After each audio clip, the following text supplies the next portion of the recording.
Welcome to the webinar, Dollars in Distress. In this webinar, we're going to try to recognize and address financial stress in your clients. And I want to do that through the perspective of financial therapy. We'll have an opportunity to talk about what financial therapy is, what it means to be a financial therapist, and how that actually relates to other aspects of financial psychology.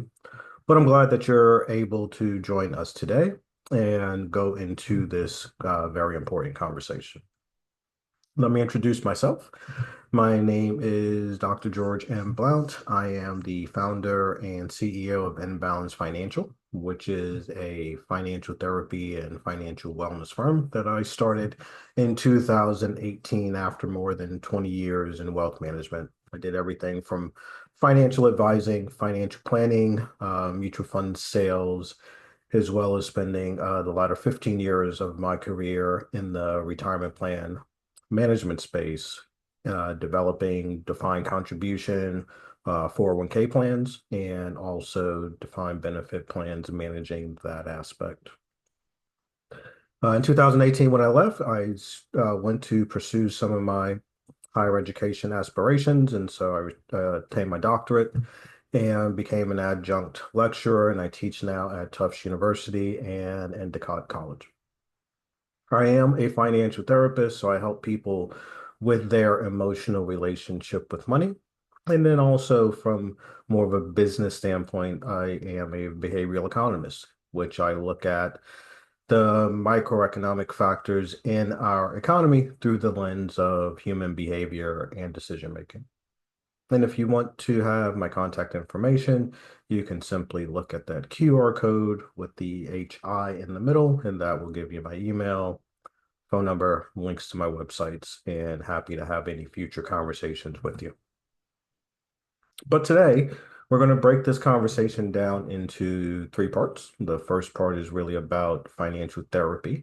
Let's make sure that we understand that psychological and behavioral awareness that we have with money. In section two, I'll talk about my research into the money mask, which is how I have gone about rewriting limiting beliefs about money and trying to have better conversations about that. And then for a clinical standpoint and practitioner standpoint, what are some practical applications of financial therapy and money personas for prevention of financial exploitation, specifically financial abuse or financial neglect? So let's start by going into just a really basic understanding of financial therapy, or at least where it has evolved from. I think the beginning part that's best to start with is to ask a simple question. What is your emotional relationship with money? Regardless of how you may think about that, it's important just to go with your gut and just say, how does it make you feel? What does it make you do? What are some of the things that it makes you think about? But then have a really good idea of what that emotional relationship actually is with money. And then my second question would be, has it changed over time? And so elaborate on whether the emotional relationship that you had with money is the same as it was when you were a child or teen or as an adult. How has it changed? What are some of the things that have changed with your emotional relationship with money? I've always found that type of conversation very interesting based on kind of the research that we can extrapolate from emotions. And one of the best ways for us to have a conversation about emotions is to use this emotion wheel developed by Gloria Wilcox to give us a better way of discussing how we feel, how emotions affect what we do, and then how emotions also affect what we say. If I were to think about some of the various ways in which emotions could affect us, we just have to start with what are our base emotions. And sometimes it's important to realize that our base emotions exist here. They're angry, disgust, sad, happiness, surprise, something being bad, or you can be fearful. And I realized that when I talk about money, if I were to ask people, are you afraid of money? Are you fearful of money? Do you think money makes you a bad person, or does money make you feel angry? People would very quickly say, no, no, no, no, obviously not. I don't have those same things. However, if I were just to look at the fearful definition, for example, let's just go with that emotion. I have seen people that feel pretty anxious when it comes to money, or they feel insecure about money, how to talk about it, how to ask for help. And as a result of that, sometimes when they have gone about trying to ask for help or have these conversations with money, they may have been rejected, right? Or they may have felt threatened by what was there. And when I hear people talk about their feelings around money or the way in which they describe money, I often hear that they talk about money as you know, something that makes them feel inferior or worthless or insignificant, inadequate. They feel overwhelmed. Sometimes they just feel helpless. And so, one of the things that we're trying to do is really understand where those feelings about emotions are coming from because they're basically all around this fear. And once we can identify that, it makes it fairly easy for us to try to explain the ways in which we can take something that makes you feel fearful because of uncertainty, a lack of clarity, probably not enough focus, and then put some attention on it so that way it leads to your happiness, where you can feel accepted and powerful, peaceful, valued, respected. And so a lot of our identification of your emotional relationship with money is based on whether or not it is a positive relationship or a negative relationship.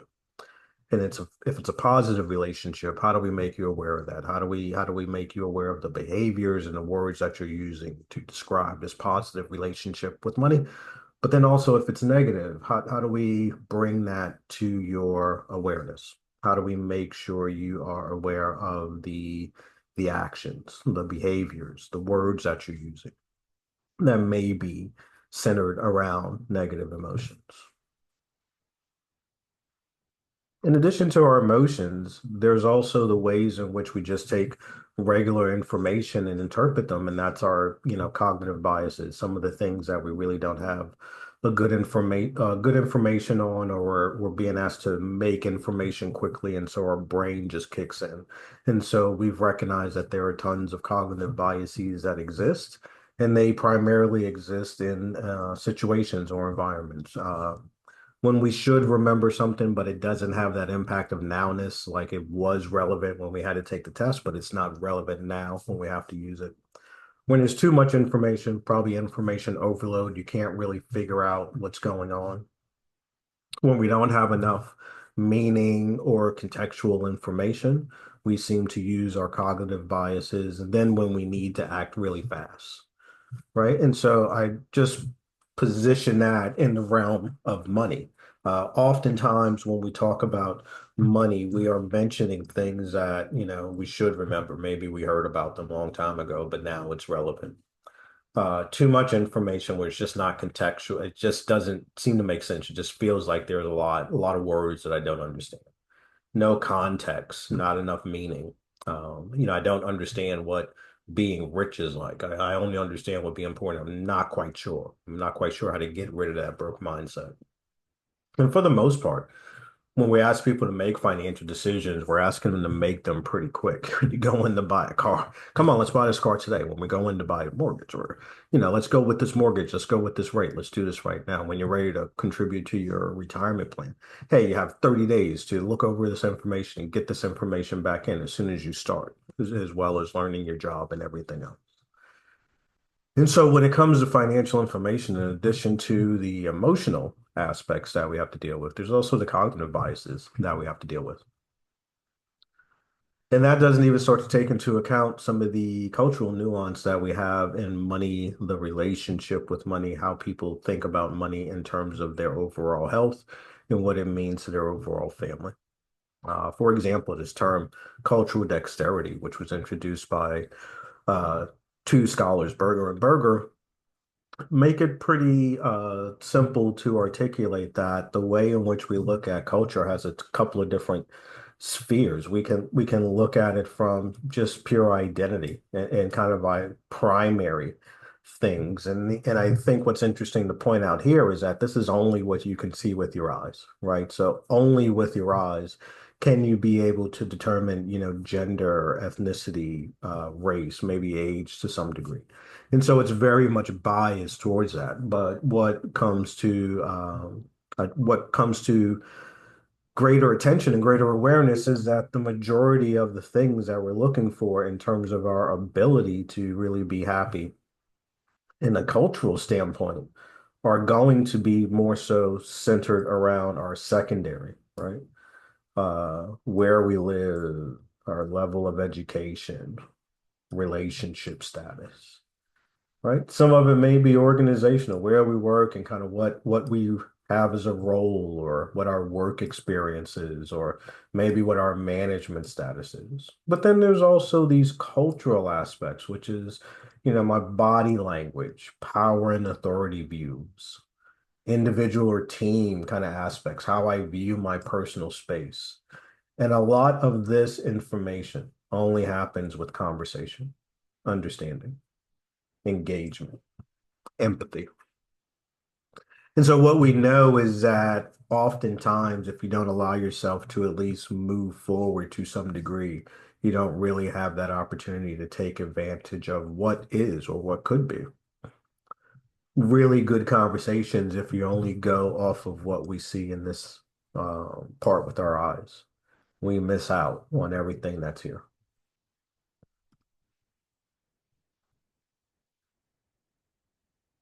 There was one study in particular that highlighted a lot of this information in particular. And they were called the Color of Wealth Study, started in 2015 by the Federal Reserve in several cities across the United States. One of the first ones, the Color of Wealth in Boston, really chose to make a distinction between this category of Black to really break it out and show that it is not just this homogenous category, but a very diverse category. And so within the Color of Wealth in Boston, they took this category of Black and then segmented it into Haitian, Afro-Caribbean, African American, African nationals uh, with their actual national origins in the continent of Africa. Uh, those that identify as Black that are from Brazil. And what you started to see is as you started to create some distinction and segmentation among this category of Black, if you took away that homogeny, what you actually saw was a lot of diversity in terms of spending, saving, investing, home ownership, car ownership. And so when you're trying to categorize and position all of your information around one category of Black, it doesn't do anything to acknowledge the diversity that exists within that category and how you can actually segment and market to it. In a very similar way, when we look at the color of wealth in Miami, it did the same exact thing, but actually broke up our kind of segments into those that are more of the Latino culture. And so in that case, we created a distinction between those that are Puerto Rican and Cuban, those that may be Afro Caribbean. Also started to make a decision between those that come from Spain, so European versions of that, as well as those that come from South America. And what they were able to see again is a very clear distinction when you break up the homogeny of a biased group of what is considered Latino, what you start to see is a lot of diversity in terms of spending, saving, home ownership. And then the color of wealth in Los Angeles did the exact same thing, but broke up the distinction among the Asian population as they started to take this homogenous group of what is categorized as Asian and breaking up into Chinese, Japanese, Taiwanese, Vietnamese, Korean, and then look at the ability to designate home ownership, investment attitudes, trading, savings. And you start to see a big distinction there. And so this really leads us to a broader conversation about behavioral finances and that. our finances, the way in which we look at finances, the relationship that we have with finances is so nuanced, and we don't really give it the amount of attention and dedicate the amount of resources that we need to. What happens when that may be distorted in some way? When our emotional and cognitive biases are really giving us a distorted view because it's based on the external environment, but we understand that it comes from some probably previous experiences, cultural differences, that what you're doing today is not irrational. It's just maybe different than what people may be expecting. And we call that different, or we may call it wrong, but what if it's just our emotional and cognitive biases? And that's what it really comes down to is like when we are reacting to money, it may be irrational, it may not make sense, it may not have the ability to be related to anything that we care about, but at the same exact time, it allows us to really understand our relationship with money. And so that's what financial therapy is able to do. Financial therapy takes the two ideas that money influences our behavior and actions. And that when we think of financial planning, we're thinking about a series of goals or a series of actions. And so if we know that psychology, emotions are going to affect our abilities to make money decisions, and we're constantly making a series of money decisions in financial therapy, that we have to really create this new way of people communicating, thinking, feeling, and behaving differently when it comes to money. And that's what financial therapy is overall. What does it actually mean when it comes to the discipline of social work is that when we understand the role of financial therapy, we're able to see in individuals the likelihood of someone either being the victim of or causing some form of financial exploitation. For example, financial abuse, taking advantage of somebody's finances, or financial infidelity when we simply hide finances from a trusted one, or keep secrets when in terms of what we're doing with that money.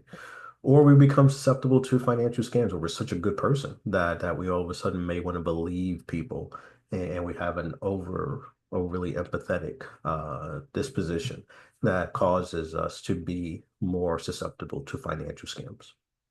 And so, in that way, we're able to look at the ability of financial therapy to help in the practice of identifying those that may be victims of, or those that may be uh,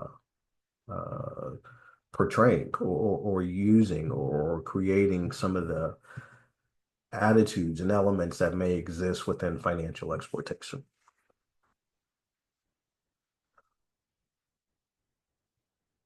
Let's take a little break now because I think it's a good time to just digest that before we go into our next topic. So we'll take about a 15-minute break or so just to get ourselves nice and comfortable with the information, but then to make sure that we have a good ability to see where everything's at. So 15 minutes and then we'll be right back.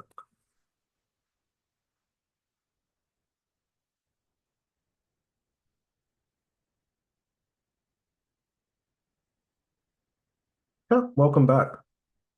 We'll spend some time now in section two talking about some research that I've been doing, and the research actually allows us to understand these money personas, the impact of the emotions, the impact of cognitive biases, the impact of maybe some cultural biases as well, and discriminatory practices, and how that impacts individuals. And maybe if it's impacting and influencing that individual's actions around money, how do we change that? And so I've used that as a study called Money Mask. And I'm going to talk about the ways in which we can use this to rewrite some limiting beliefs about money. First off, do we know what money personas are? I think money personas, they are also called money scripts, and they're just the abilities for us to kind of come up with these segments or these ideals or these avatars or these proxies for what we believe a person's money actions may be. And I base that on this combination of how knowledgeable a person may be about the topic and how confident they are in making those decisions. And so my money persona methodology is based on understanding the knowledge and confidence that a person feels or goes through as they are making a series of financial decisions and then finding ways to look at that.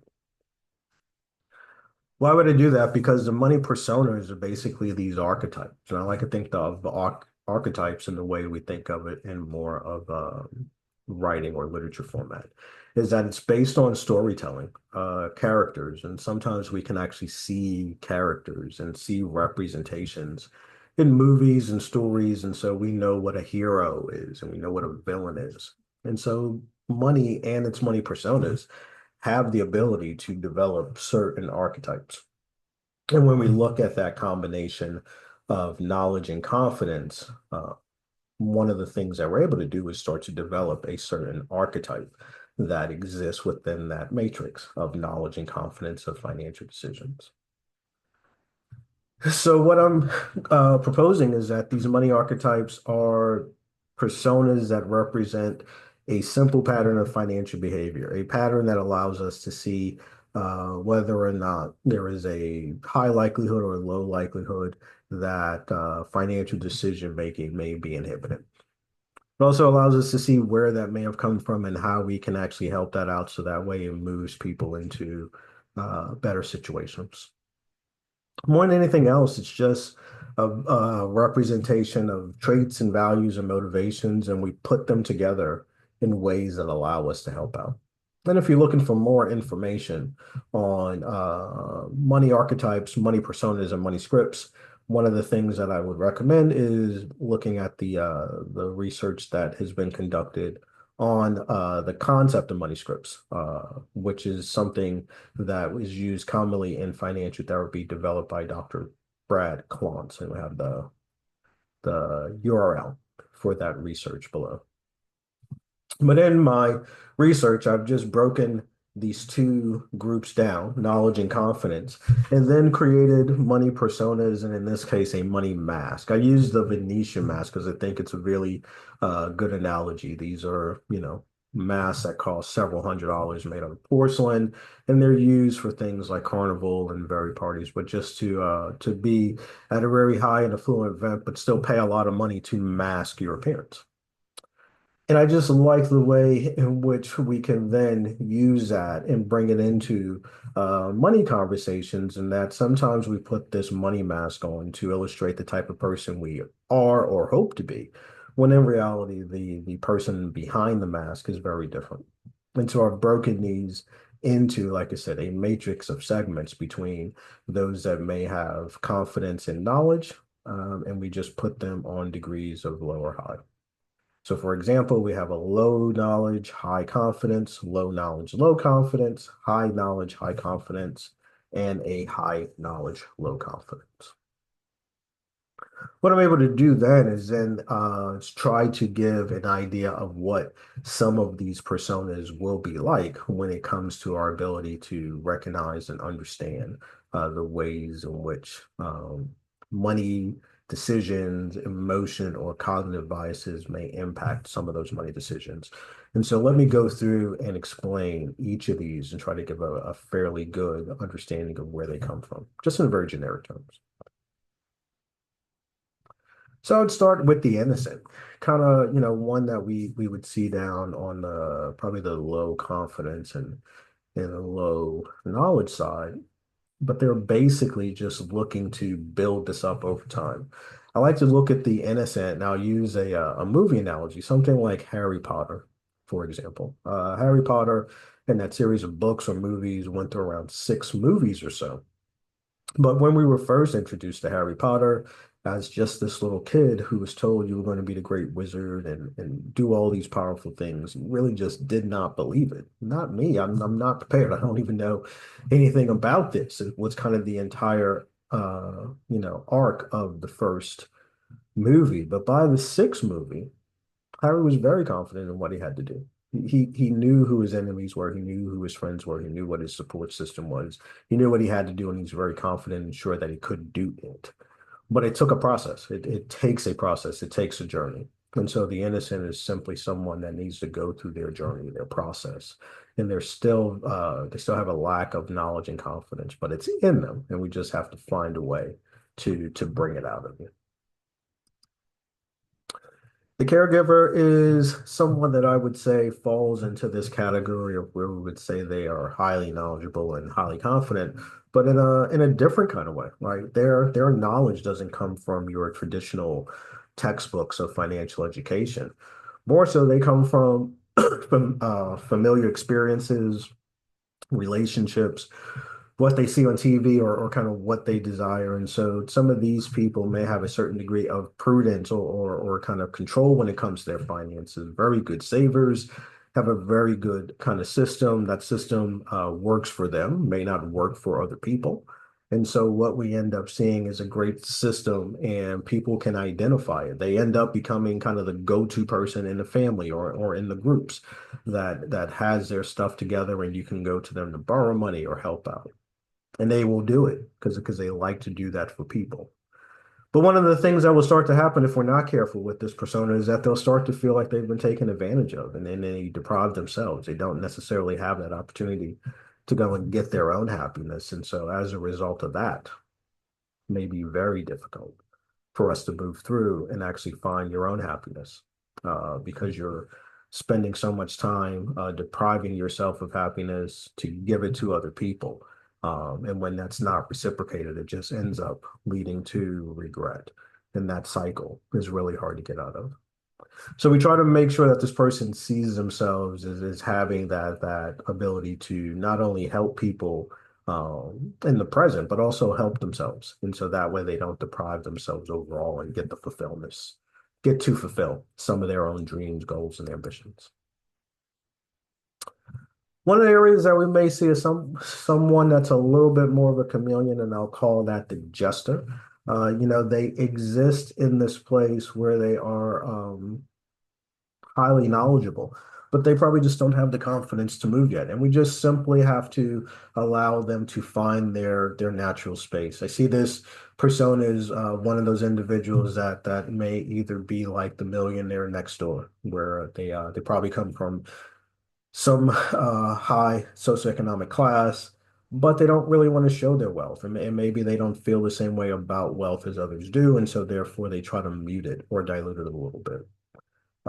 And then there's also the opposite side of that, where somebody can be very poor or come from a lower socioeconomic class, but at the same exact time want to show overtly that they do have wealth, like an expensive car or expensive clothes or whatever the case may be, trying to show that they're not in this impoverished position, but in something a little bit better. So we see it coming from either side, and I think that that is something that has to be taken into account and it allows us to have a good understanding of where this person is. They're able to go back and forth between different forms of socioeconomic.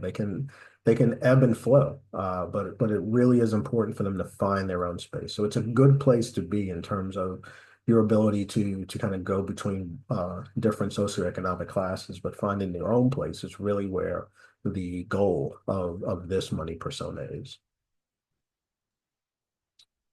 Then we have the fanatic, which I would say is someone that's highly confident in that in the low and the knowledgeable area. And sometimes it's a difficult place to be because the confidence is usually based on some limiting belief that just associates kind of work or money or everything. And you don't really have this chance to appreciate balance, work-life balance. They're more likely to just work, associate everything with money, talk about money, assume that money can cure all ills and at the same exact time, it prevents them from having meaningful relationships, understanding some of the better things in life. And so you have to really pull this person back just so that way we can understand balance a little bit more, as opposed to just driving, driving, driving. And that can always be somewhat of a difficult place to be. Once somebody goes through this, we're able to have a good understanding of what your money persona is, but then also provide them with certain nudges. And so being able to tell you a little bit about what that persona means, probably give you a distinction that you're making with money. So that way we can create some difference there in your mind. Some people just need an affirmation. Like, what is something that I can focus on, anchor my belief in? Give them a mantra so that way every day you have something to believe in. And then we also have something here like a money transformation. You're not always going to be in this one persona. It always allows you to move. It's not negative. It's a benign persona. And so even if it has negative qualities to it, it can become positive. And so how do we allow that to happen? And then even working with organizations or individuals, we can customize this so that way, if there are existing resources already that may help in some of these areas, we can identify that as well. And so from a research perspective, what we've been able to see is just identifying some of the ways that we can help quickly allow individuals to find a persona, find some way of kind of talking about that persona, maybe some of the things that they have been challenged, and that creates good financial conversations. Just about where this may have come from, how do you actually change it?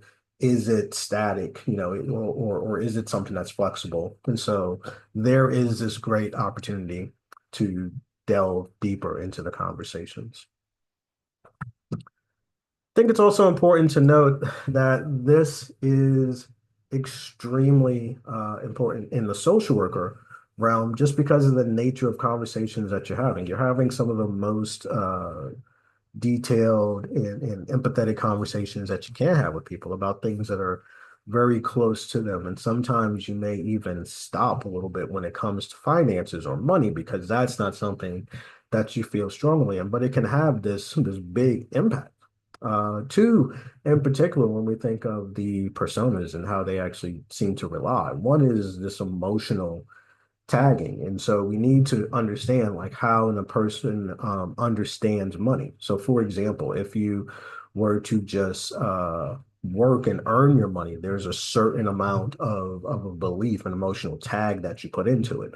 In terms of likelihood, success, credibility, respect that goes from working as opposed to maybe inheriting your money or winning your money through a lottery. And so it doesn't quite feel the same. And so it doesn't have that emotional significance. And so understanding emotional tagging of money can sometimes give us a really good insight into the ways in which people's money personas are manifesting into adulthood. If they have worked their entire life, for example, and now they have to live off of that money, that's not necessarily going to be the same emotional tag. You definitely feel a certain way going into work, working every day, seeing that money translate into a paycheck that you're using to pay some of your bills. But as we age and as we limit our responsibilities over time or take care of some of our responsibilities and alleviate ourselves, our emotional tags have to change. And so that's going to affect not only our spending, but then also our savings behavior. There's also the way that we can look at our spending. Is it hedonic or is it utilitarian in terms of, or hedonic and utilitarian? I'm sorry if I'm pronouncing those incorrectly in my own ways.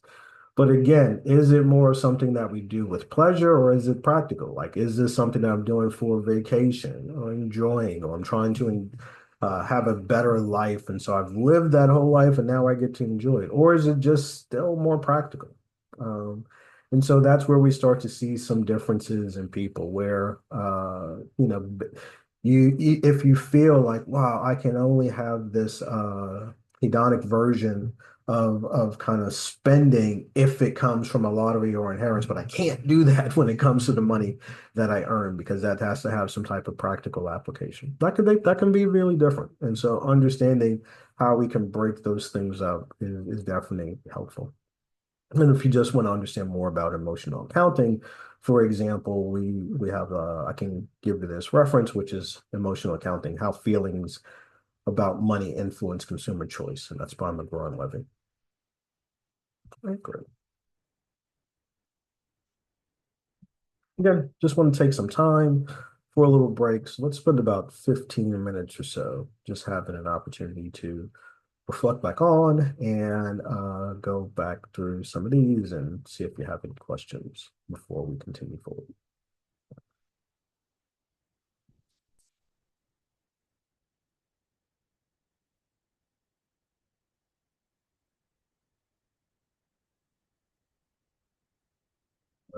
So that is great. Last part, section three, is where we can bring this all together and talk about some of the practical applications. How do we use this? How do we actually create a process by where we can actually allow our conversations about finances, if they are rooted in some false limiting belief, or we do have to dive a little bit deeper, what's one way that we can actually try to do that? And I'll go through a process that I think is helpful, and we'll use some case studies to go through and figure this out.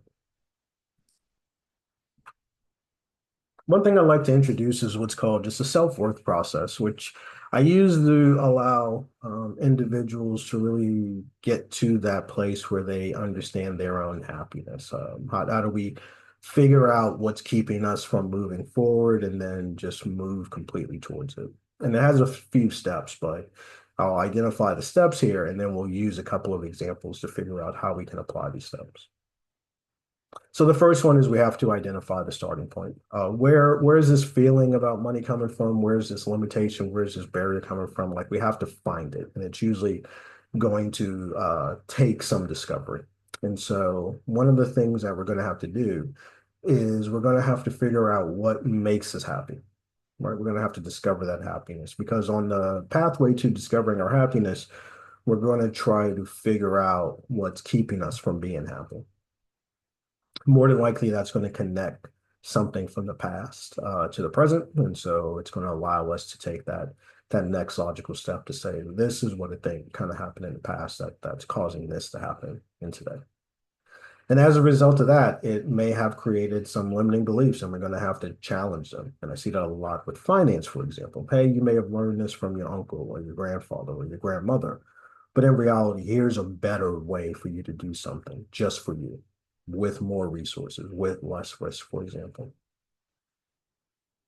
Sometimes we see issues where people have the wrong coping mechanism, and so we just need to find a better one, especially when it comes to money and our own ideas of happiness. Sometimes we just need to set a realistic goal, and so can we do that?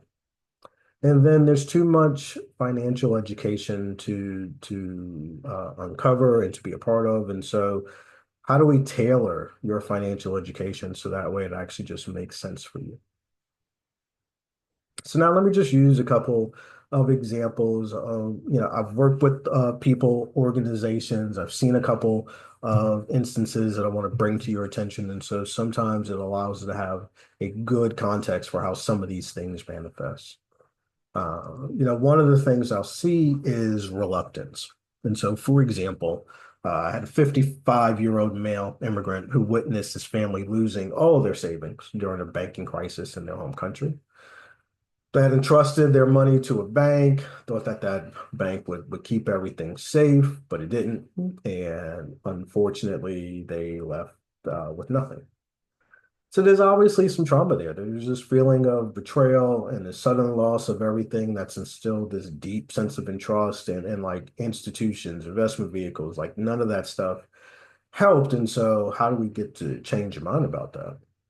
And what's happening now in adulthood is that the individual just keeps their money in cash, various places in the house.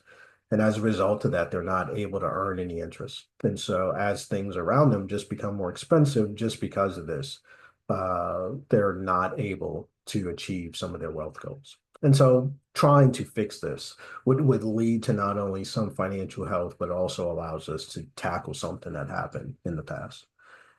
So what do? We go back to our starting point, and we really start to go back to the situation. Like you immigrated here because of this situation. So it was obviously a big thing. It happened because of a bank that you were entrusted in, and unfortunately, it did not allow itself to manifest into the type of expectations that you thought or your family thought, the stability that should have been there, or the insurance protection that should have been there, or just the humanity. And so any of those things there. As a result of that, it kind of left you feeling a little bit like you weren't able to get there, and we never really spent time to focus on your happiness. And so we start to make some uh, moves there. It's important that we make sure that we understand that the fact that you put all your money into these things or your family did, that there is this visceral type of connection to products and services. And so that is something that we know for a fact because that's where it came from. It had a negative impact on your entire family. It forced you to leave your home. And so one of the things that we have to do is we have to give this belief a second look, that in another country, in another banking system with different products, that you do have some opportunities. Right. So one of the things that we can do is it's clearly an option that you can keep your money at home, but you're going to lose a lot of interest on that every single day. That interest is something that you can use so that way you don't have to work in the future or that you can make some more money in yourself. So we should start to put that into something that just allows you to come up with a better goal. We can either work every day and keep this money under your mattress while everything else becomes more expensive around you, or we can try to do something that's going to actually help you move towards getting into your happiness. And so let's try to understand kind of the best banking product that's most conservative, that has the least amount of risk. Then those are going to be the primary things that are there for you. So with that one example, we just want to show how, this traumatic event from a family can lead to reluctance to trust products and services and institutions that can clearly provide some more interest, some more earnings, some more wealth potential. But because of this previous experience, we just don't want to use it. And so we want to create this opportunity for uh, a better sense of achieving your goals by just finding better products and services to get you there. But in order to do that, we have to get rid of what is some reluctance to just move forward. Another thing that we'll see is deprivation. And I talked about this in the caregiver persona. For example, I worked with a female 48-year-old nurse who's responsible one in her family. She often had to help her siblings and parents financially, even when she was struggling. She just never let them know. Now she just feels this burden of responsibility for her family's financial well-being. She was entrusted into a position of responsibility way too early on in her life. And so as a result of that, she sacrificed her own needs and goals just to take care of her family. She became an adult way too quick. And so that sense of caretaking at an early age, when you don't get to live your life, it creates this resentment and anxiety. Right.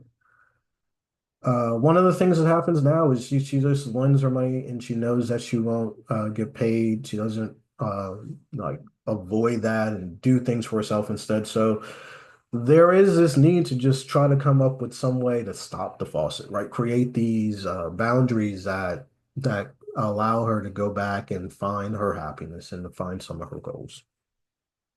And so again, as we just go back and apply this philosophy, what's the starting point? Well, she became an adult way too quick. I think one of the things that we can start to realize is that having that level of financial responsibility early on clearly missed out on some childhood. And so we need to make sure that we go back and try to discover that happiness. Right? We need to make sure that even though we might be a little bit older and have a little bit more responsibilities, we never really had a chance to give ourselves an opportunity. So, whatever we thought was responsibility and kind of frameworks and kind of practical uses of money, let's just do something different. Let's see what it does to your psyche when we just start to focus on you and not everybody else. Let's start to provide resources and kind of give people some other avenues, some other off-ramps, as opposed to just coming to you. When one of the things we can do is we can take some of the pressure off of you and put more of the pressure on individuals to find their own pathways, so that way they can be self-sufficient. And then one of the things that we want to do with your savings is that we want to start to set realistic goals for how you can find your happiness. And so to get there, we may want to talk about investing or insurance or other ways of protecting kind of your capital. So that way it allows you to still have that sense of security that you've always had. but you can still find fun and you can still find your happiness. And that's the way that we can look at that. This happens a lot, and I see this a lot with Generation X individuals who, yeah, and I'm one of them. We often had to take on a bigger responsibility earlier on. We helped financially if we could, or we just took care of ourselves because we knew that our parents could not. And so those are some of the things that are sticking with us. And so as a result of that, it allows us to try to create a better outcome overall.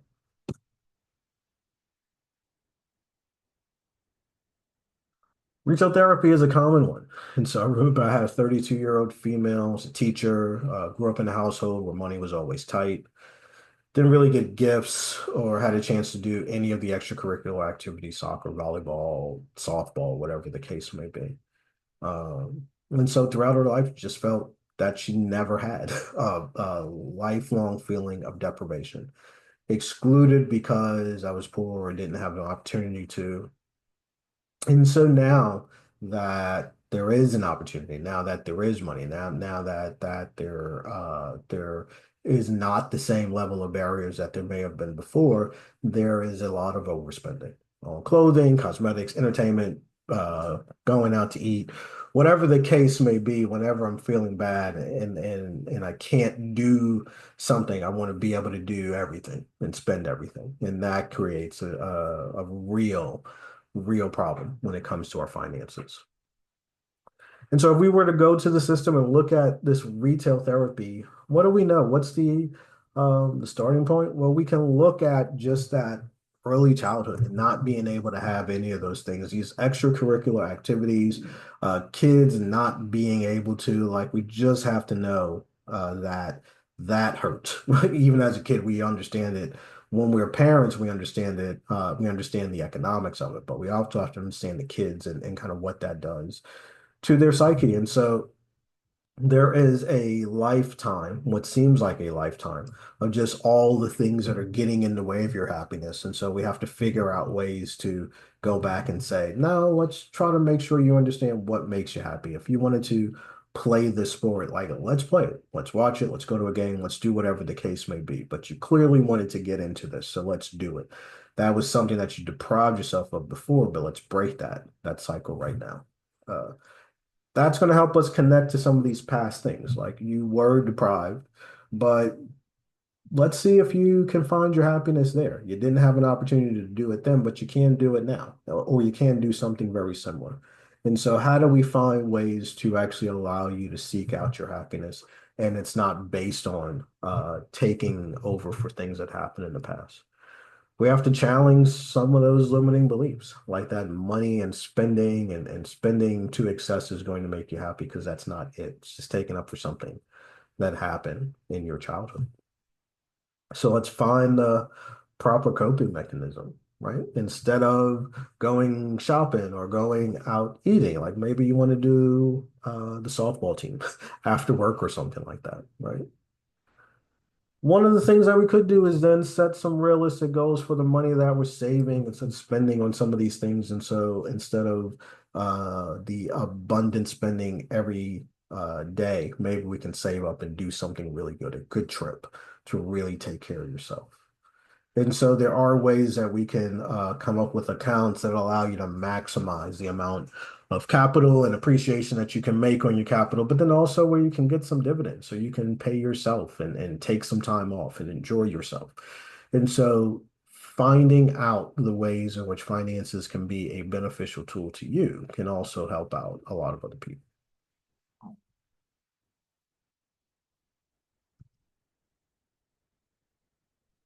It's also what I'd call a workaholic. I had a person, a male, 40-year-old lawyer, son of immigrant parents who instilled the values of hard work and financial success. Like, if you have financial security, then everything's going to be okay. Um, Hearing that every single day, all throughout college, all throughout grad school, there was just this consistent fear of not meeting his parents' expectations. It was never going to be enough. He witnessed how much they had to sacrifice. And so it was just pressure every single day to try to get there. So he just worked as long as he could, even though he didn't have to work as hard, even though he wasn't working as a janitor like his father was. Still felt like as a lawyer, I had to work just as hard just to be able to do this. I don't take any time vacations. I don't spend time with the family. That sacrifice so much. So that way I can be in this situation. And so placing that career above everything else took away from what the family kind of did to get to that situation. So when we have somebody that's stuck in that workaholic situation, it also really allows us to do an analysis and try to figure it out. Like, let's make sure we understand where all this is coming from. What is your goal versus your family's goal? What was your happiness? There is what they wanted you to do with the education, but aside from education, what did you really want to do to be happy and find your way? Let's make some time for that.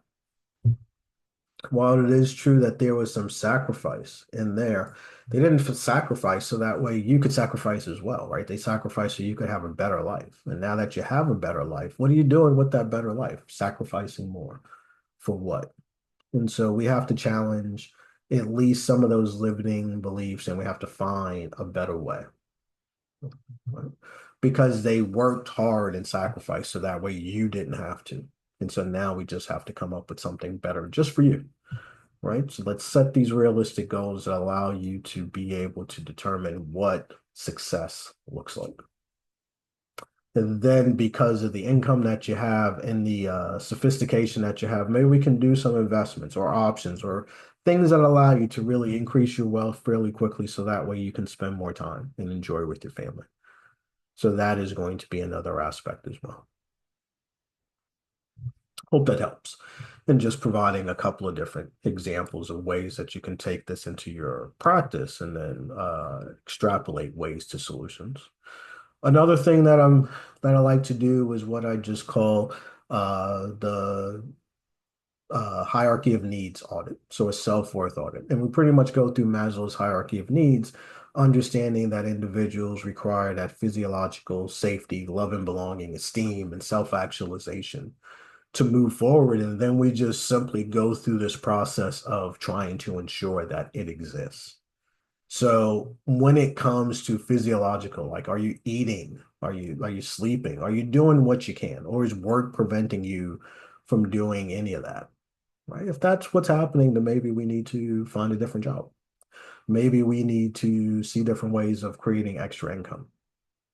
But we need to find some way so that way from a physiological standpoint that your needs are met and that work or wealth or money decisions aren't preventing you from doing that.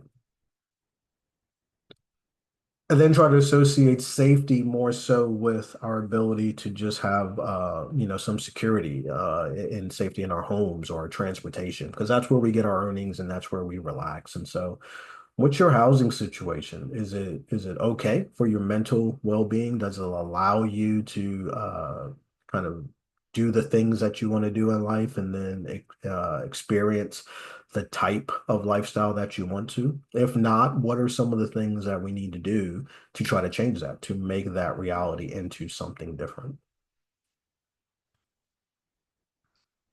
I like to associate love and belonging just to our ability to enjoy life. Do we socialize? Do we hang out with our friends?